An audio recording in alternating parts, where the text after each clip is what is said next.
আসসালামু আলাইকুম। আমরা বাংলাদেশ থেকে কয়েকজন তার্কি বর্ডার হয়ে আমরা গ্রিসে ঢোকার জন্য রওনা দিয়েছি।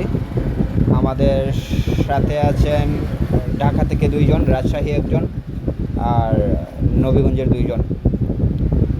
যখন আমরা রওনা দিয়েছিলাম রাস্তায় এত পরিমাণে বরফ ছিল, মানে হাঁটার মতো না। মানে একটু পর পর মনে হচ্ছিল যে আমরা হোঁচট খেয়ে পড়ে যাব। তারপর অনেক মানুষ, এরপরে ওয়েদারের অবস্থাও তেমন একটা বেশি ভালো ছিল না। মানে আকাশের দিকে তাকালে মনে হচ্ছিল যে একটু পরে বৃষ্টি আসবে।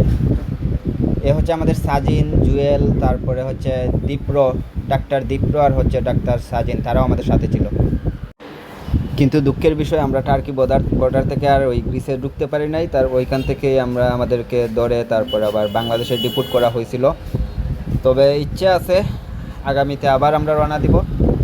আমাদের ডাক্তার দীপ্র তার অনুভূতিটা শেয়ার করতেছিল আমাদের সাথে। মানে সে বলতেছিল যে আর কি আমরা দেশ থেকে চলে আসছি, কিভাবে যাব, যেতে পারবো কি না। তার একটু পরেই যখন আমরা বর্ডার ক্রস করব তখনই আসলে আমাদের সবাইকে গ্রিসের পুলিশ ধরে তারপর আমাদেরকে ডিপোর্ট করে দেয় বাংলাদেশে।